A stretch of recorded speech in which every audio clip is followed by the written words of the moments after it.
Hello and welcome to No Brainer, a podcast by Heal the Brain with Jane. No Brainer is here to demystify brain injury falsehoods, foster hope, and hopefully inspire a chuckle or two. As a founder of Heal the Brain with Jane and a neuro OT, Jane has stumbled upon too many aha moments and simple solutions to count. She is here to share these no-brainers while discussing the most complex organ in the human body. This is a celebration of the badassery that is the day in and day out experience of the brain injury survivor. Wow. This episode with Tony Adkins was really surprising and heavy in ways that I did not expect, and could not have hoped for. I really appreciate just how honest Tony is and what a stand-up guy he is, a stand-up human being. It's a really hard time in our world right now. And he spoke really candidly about something that is really difficult to talk about. I felt very uncomfortable at times, and I'm really working on just embracing that because I know that these conversations are so important. I almost didn't release this podcast because it's really exposing a lot of how I think and feel. And then also, I really fumble my way through it. I'm very uncomfortable. I'm uncomfortable with saying, how do you feel as a Black man?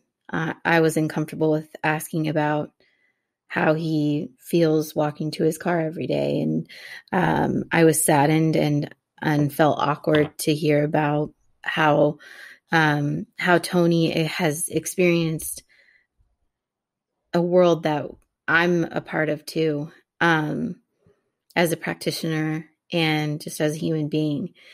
And I really appreciate him for being so honest with me, and that we had this time to have this conversation. And I hope you'll give me some grace if I say something wrong, or if I didn't ask the right question, because I'm still really learning, and I'm really trying to listen. I was thinking a lot about this book that I read recently that I recommend to everyone. It's called Untamed by Glennon Doyle. And one of her quotes is, "What is better, uncomfortable truth or comfortable lies? Every truth is a kindness, even if it makes others uncomfortable. Every untruth is an unkindness, even if it makes others comfortable." And I think that I didn't realize that I was listening to and absorbing a lot of untruths about the Black community in America. And it's not a kindness. And I'm ready to be uncomfortable. And I am so grateful and thankful that I had somebody who could kind of walk me through what his experience has been. I might lose some followers from this or whatever. And I think that's okay, because Heal the Brain with Jane and No Brainer is all about getting through life and being authentic and being human and learning and using your brain and cultivating your spirit. And so I just really humbly say that I'm not perfect, and I'm really trying, and I hope that you really enjoy this conversation, because I did. Tony Adkins is a physician's assistant, and he's just a great human being. He makes everybody who's around him light up. I'm just going to quickly go into his bio so that you know him. But around the interwebs, he's known as the dancing doc because he likes to dance with his patients. And that's one of the things we really talked about. While we talked about the heaviness of what's going on in our society and just some of his life, I wouldn't say struggles, but how he deals with his life. it was really cool too, because I got to see just how resilient he is. And I wish that I could bottle up Tony Adkins' resilience and just like, I don't know, drink it, like have it in my pocket whenever I need it. His philosophy on treating patients is to individualize each patient and family on the best practice rooted in a recovery model. He hopes you find his page uplifting and empowering for healthcare providers to think outside our set boxes to deliver exceptional care to our patients. When Tony's not in the hospital, he is volunteering. He has over 2 million followers on all of his social media platforms. And he's just like a delight to talk to. And he's a delight to watch. So I can't thank him enough for this and for being so candid. And I hope you enjoy this episode. And if you do enjoy it, please take a minute to write a comment and rate the podcast, because it really helps with me just keeping doing what I'm doing. Also, I just want to briefly say that we are still having workshops on Friday at 9 a.m. and 10 a.m. and that we will be having another body image workshop in the future. But if you weren't able to make that one, you can find it on my YouTube page, which will be linked in the show notes. And also I'll have more information about Tony and all of the very many things that he does to support the medical community and people with disabilities, specifically people with neurological disabilities, in the show notes as well. I just want to wish you guys, everybody, some feelings of peace and love. And again, thank you for listening to this. And sorry if I'm fumbling through it. Hopefully we can fumble through it together. Another Glennon Doyle quote just to start us off. Blessed are those who are brave enough to make things awkward, for they wake us up and move us forward. So there are awkward pauses and uncomfortable moments in this podcast. But I hope that those pauses lead to some different thoughts and just a different way of moving through this world. I hope you guys are having a great day. Reach out to me at www.healingthebrainwithjane.com and sign up for the newsletter if you want to hear more from me. Okay, enjoy. Oh my gosh, yes. All right, so welcome to another episode of No Brainer. I have a superstar with me today. I'm like out of control. So I've been really nervous. I had to limit my coffee this morning because I have Tony Adkins with me, physician assistant, and just a superstar of the medical world who really, really individualizes his treatment plan with each person and has been such a guiding light in the medical community. So welcome, Tony. I'm so happy that you're here. Thank you for having me. I'm really pleased and pleasure. It's an honor to be here. So the dancing doc, how did that start?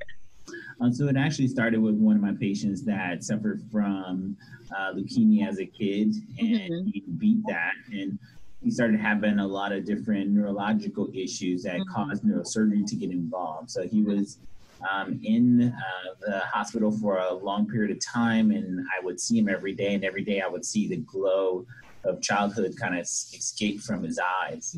I said, when I see him next time, I'm just going to throw in some music, see what happens. And I threw in some music. I started dancing with him, and it worked. He kind of livened up. His mom was crying. She filmed it. She put it on social media, and then it just kind of went on from there. Oh my God. I love that. I love that. Yeah. And then where I grew up from, that's the reason why I use music. Wait, you use music from where you grew up from? Yeah, so where I grew up, I was the youngest of two older brothers, and my mom and my brothers were involved in gangs. So I couldn't go outside, and I would hear nothing but police sirens, helicopters, gunshots, and that's all I heard all throughout the night, and sometimes during the day. So I used to turn on VH1 when they had videos as well as MTV. And I would just start listening to the music and looking at the videos, and I would just emulate everything I saw.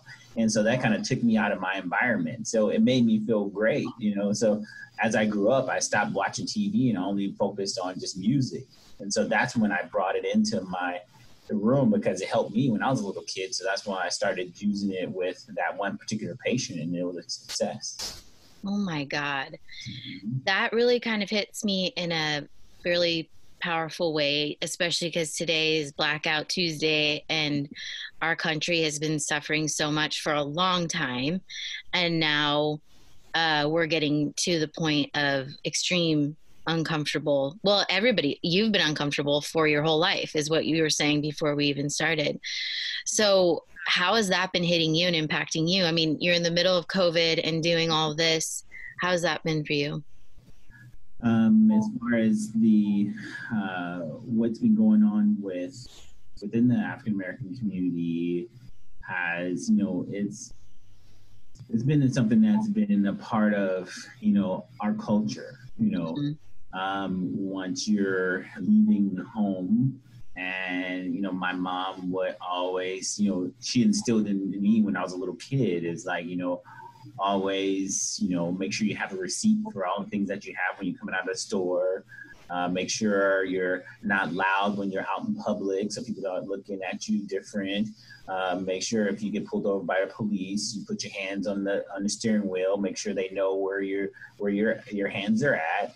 Always ask questions. Can I get my driver's license as well as registration? And I'm reaching for that right now.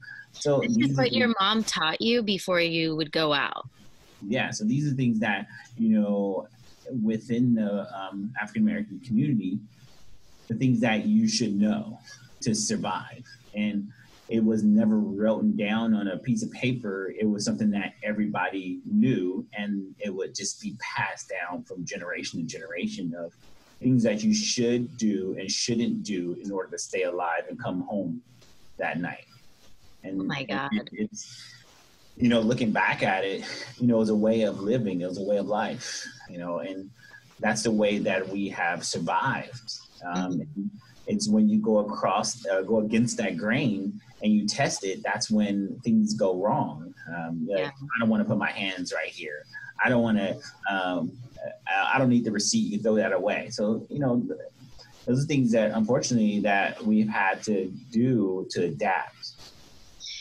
I was thinking about you. I've been thinking about all my family and friends, and I was thinking about you're such like this bright light, and you have this like crazy presence. You can tell that your patients just like light up when they see you, and I really admire you. And I was thinking like, oh my God, does Tony feel scared walking to his car at night? Like, does Tony worry about going to the grocery store? Is Tony worried about wearing a mask in public? Like, it's just such an awareness that I haven't had, and when we're talking about like white privilege, it's so freaking uncomfortable because you're like, what do you mean? Like, where is that coming from? And I have, my parents weren't talking to my brother about how to keep his receipts and to keep his hands up. You know what I mean? He could be a little shit. Yeah. Yeah. It's really heavy. Yeah. So it's different. We know how, we can, the sense of the environment once you go into a place that nobody looks like you, you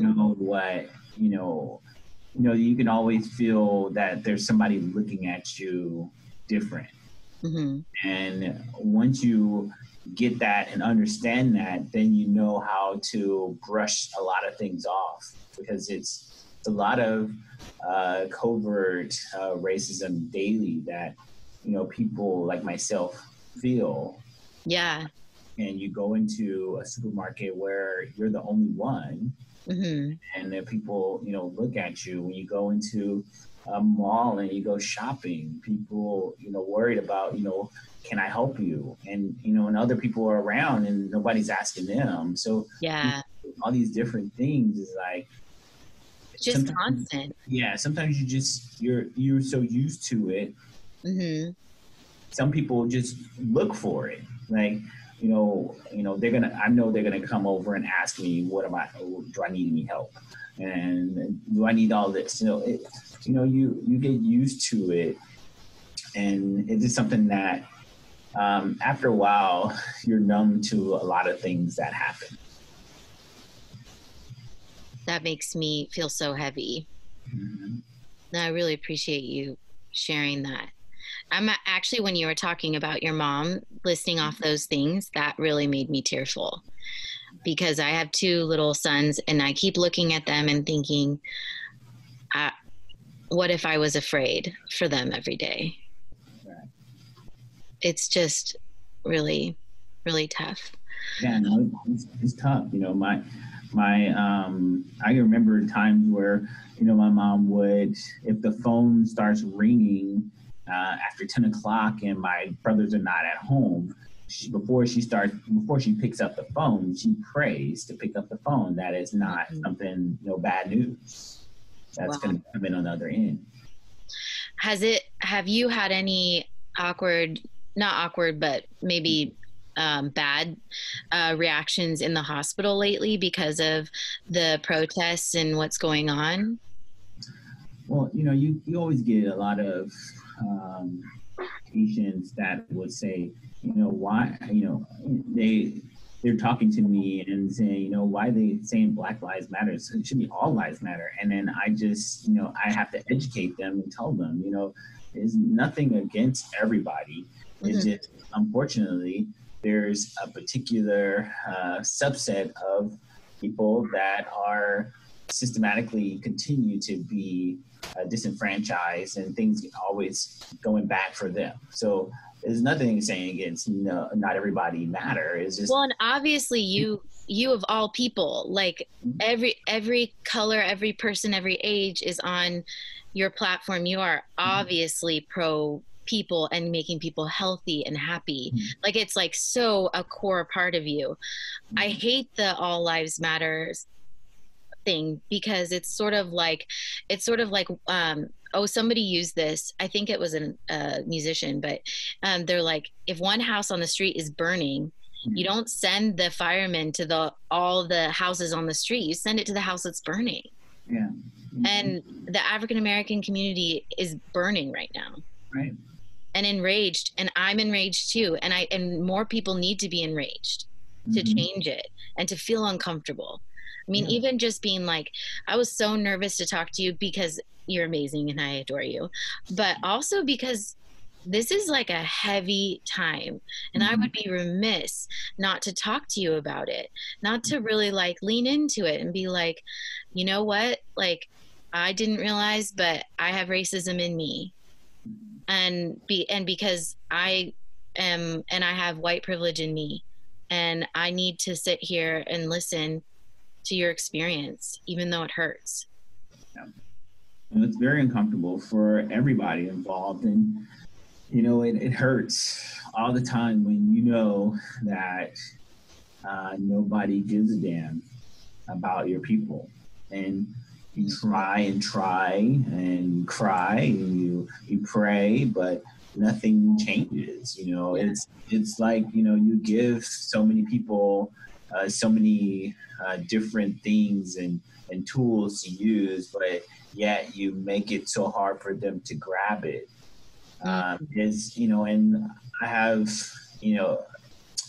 growing up in a ghetto, you learn to appreciate a lot of different things, because nothing. Where did you grow up? I grew up in South Central Los Angeles. Oh yeah, okay. And it's where the rapper that just last year got killed, his name is Nipsey Hussle. My brothers were in the same gang as he was. So I grew up in the same area in Crenshaw, in Crenshaw district, further a little south, right before Inglewood. Yeah. And, in these areas, things are so scarce, resources. There's no jobs for people. There's a lot of fast food restaurants. There's liquor stores. And there's not a lot of food security. We go outside, then we have, the Vons, the Ralphs, the Pavilion, but you go inside these areas where they're kept in ghettos where, you can't really get out, because if you travel out of that area and go towards Culver City, you get stopped by the police, because the police want to know why you're there in Culver City. Yeah, why are you in Culver City? You don't belong here. And I used to get stopped all the time. And it's just so much things that kind of push people to stay in those areas. And then you're forced to be in so much close contact with people. Then you're a resort to selling drugs to make money, or stealing to make money, or, fighting with each other because of there's been so many areas where things have broken down, and now you have to make factions, to make gangs to survive. So a lot of the things that have happened within these communities stems back from a long time ago in the 60s, where everything was all pretty much together. It was a big cohesive, because there was so much KKK violence against African Americans. They developed so many different things that kind of help stimulate. We used to have Black Wall Street in San Bernardino. You can read about it on the 15 freeway. There was one side, was it 15 or 210, one of them. But if you take the 91 all the way up, and then it'll run. So San Bernardino, downtown San Bernardino, on the east side was considered the Caucasian side, but on the west side of the freeway was the Black Wall Street, or the Black area, their businesses. So they developed a freeway that it only exits on the east side and enters on the east side. So it drained the business of the Black businesses on the west side of the freeway, because they had no freeway entrances or exits. And you tell me that's terrible. Well, it's systematic. And I think that's what I think a lot of white America's eyes are opening to, the systematic. I mean, when we had, my husband and I were talking last night, when we had the people coming out and protesting about wearing masks, the police were protecting them. Right. We have people protesting people being murdered, and it's police against us. Right. It's horrifying. And if you look at the aerial footage of 2 weeks ago of Huntington Beach, there was a big, huge protest of opening up the beach. Yeah. And then yesterday, or this past Sunday, there was a big, huge protest of Black Lives Matter. And it was, police were up there to the T. And you can look at the aerial footage of how the protest was. Yeah. Yeah. And it's just strikingly different. Just people just feel that, we're not supposed to talk, and we're not supposed to protest. There's no good time to protest. Tony, how do you not get I was going to ask you this even before, you work in neurosurgery, you work within some really heavy things. I used to work at City of Hope, and I really struggled. I struggled with the death. I struggled with the heaviness. How do you do it? How do you stay this, shining bright light? And even right now, I can't even go on social media right now. Okay. I can't even, we're talking, the world feels like it's just imploding. Yeah. How do you stay this person? It's a lot of different things that you kind of do to kind of stay sane. I was in the military for 9 years, so I went through that type of, trauma rebuild. So, you get traumatized all day in the military, and then you rebuild yourself. Right. And you learn how to deal with those traumas every day. Either it's from the drill sergeant, or either it's from just working and being in the military, knowing that, you may have to deploy at some point. Mm-hmm. And as well as living in where I grew up, you're always, traumatized by things that are around you in your environment, and have to learn how to adapt just to stay alive and stay out of trouble. And then, being African-American male and the only one around, you learn how to deal with that. So it's not just the kids, it's everything when you only look like yourself. So dealing with kids, it's very tough. Yeah. But my mom instilled in me at an early age, to treat everybody like you want to be treated. And that's the way I treat everybody. I treat everybody not only just the way I want to be treated, but the way I want my family member to be treated. Yes. And so I see a lot of bad things with kids. But I go back to the things that I've been through and how I've adapted and how I've learned to move on and continue to compartmentalize different things in different areas, because you have to learn how to compartmentalize when you're going from one room to the next. Because one room, patient may be on a ventilator, could have gotten beaten by their family members, or could have fallen out of a window. And they're not talking. And then you have to go to another room where patient just probably fell and got a little skull fracture. They're doing fine, and we're just watching them overnight. Yeah. You got to learn how to cut that person or that patient right when you get into the room. You know how to treat, and then right when you get out of the room, you know how to leave it there. Yeah. And go to the next room and be fresh, like you've never seen anything bad all day. And that takes time. It's something that does not come overnight. Because when I first started, I had a really bad time trying to cope with the fact that some kids did not make it. Yeah. I could not cope. And so now I work with brain injuries, and usually people are pretty stable.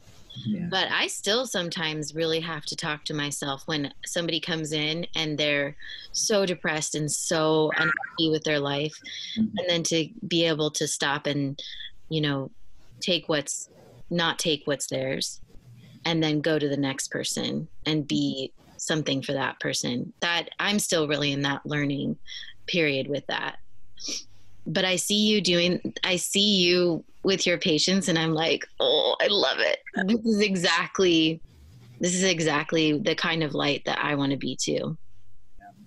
And it's so much fun, be able to see a patient light up and to be able to see the smiles on parents' faces. It's rewarding. I would do it million times over. It's really cool because I feel like, I don't know if you were in the Army too. So it's, did you get your training to be a physician's assistant in the Army? No, I didn't. So security escort in the Army. Oh, cool. So then where did you go to school?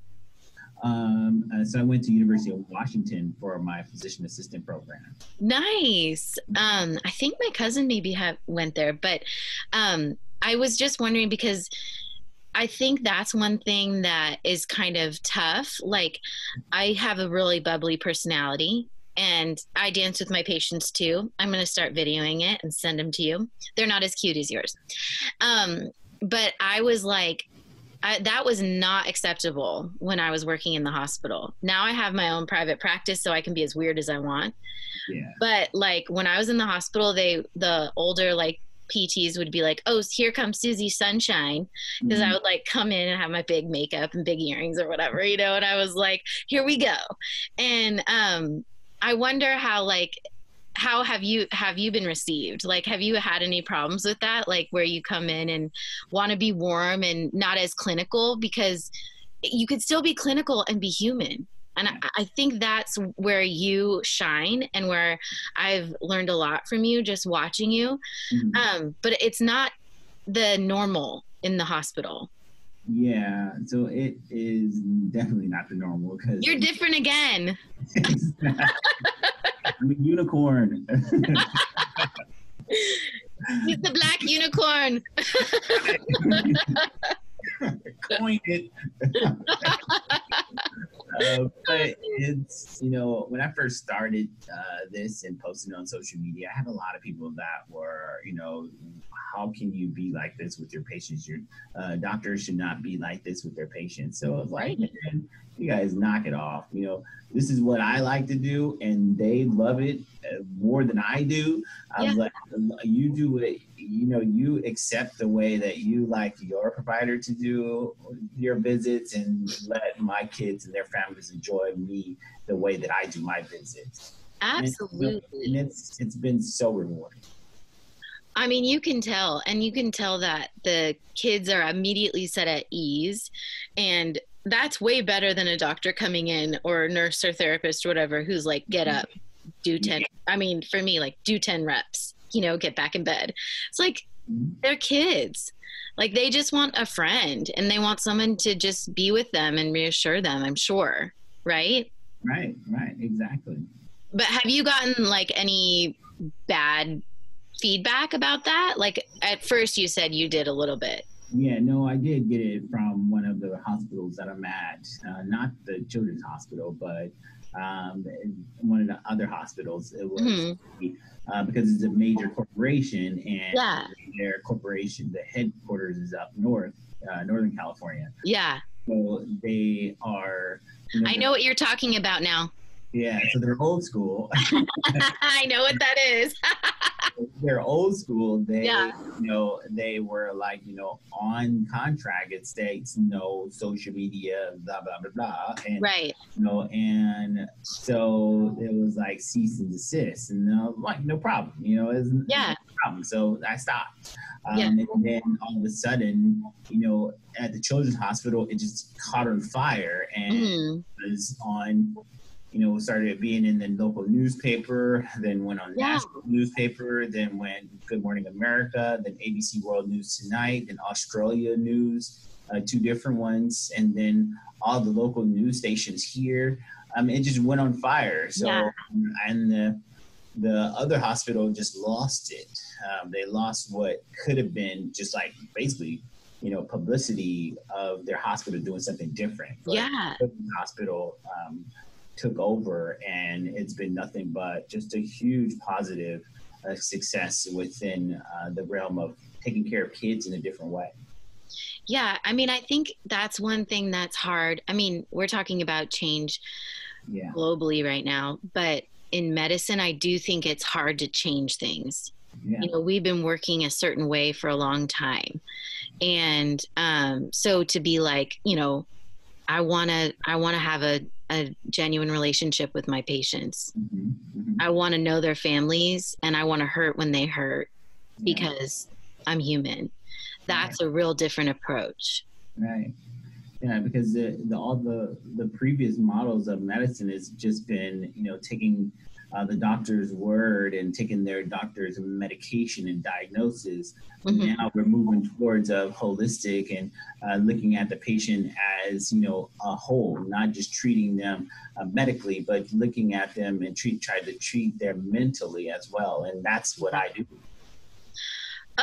Tony, I just wish I could give you a hug. I feel like we started out real heavy and we kind of brought it back. It's just like a crazy time. Yeah. It's a crazy time. And I appreciate you so much. I feel like we could just riff for a long time. Oh, yeah. I think we're going to have to meet one day. I agree. We need a serious hug. And I need you to come back on in a couple weeks. No problem. I'm always available to hold on. Actually, I want to know this. Do you have children? Yeah, I got 2 daughters. 2 daughters. Okay, I have 2 sons. How old are they? 8 and 16. 8 and 16. How do you have time to work at so many hospitals and you volunteer all the time? Yeah, no, it's just, you have to find that balance, and, when I was everybody, when they're little kids, they always dream that they're going to get married, they're going to have some kids, they're going to have a nice car. When I was a little kid, that's how I used to think. I used to think before I went to sleep, I didn't count sheep. I just made up make-believe families. That was crazy, right? I made a make-believe family, because I couldn't fall asleep right away. And, you know, a lot of kids, they do these things when they can't fall asleep. They count things or they start thinking about different things. But when I was a little kid, I have vivid memory because I used to have this little thing almost every day. Just thinking about, you know, I wanted 2 girls. I wanted to be married and I wanted to have a nice car and I wanted to be a doctor. And that's what I wanted. And so when I got it, it's like, you know, the best thing ever. You know, they brighten my life. You know, they are my world. You know, my girls are everything, and we do everything together. Oh my God. I love that. I love that so much. That's so amazing. It really is the power too of like that idea that you're like, I want this, you know, and this could be possible for me. And you're making it possible for a lot of other people. I appreciate you so much, more than you will ever know. And thank you so much for really speaking to some difficult things today with me. I mean, I was just going to talk to you about neurosurgery, but this was way better. It's been very, you know, very emotional for me, you know, over the past like week. So, you know, this is, you know, another way for me to let off steam because, you know, I used to just after work, I used to just go to the gym and just work out, you know, and that'd be like my sanctuary. But now I don't really have that. So now I just kind of just kind of hang tight at home and think of my girls and my wife, or I just hop on. I just bought a bike yesterday or last week, so now I go bike riding. So. Oh, I love it. I love it. I know we don't have a lot of outlets right now. It's tough. No. It's tough. And I just really appreciate you because this has been like a therapy session for me. I'm like, Tony, what's the deal? How are we going to go through this? How are we going to get through the pandemic? How are we going to get through everything? You know, it's just been really helpful. So I appreciate you so much.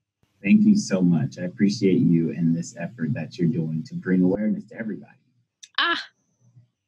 All right, dear. Well, we will do this again. Yes, ma'am. We will. Okay. Take care. Have a great day. All right. You too. Bye now. Yeah. Bye.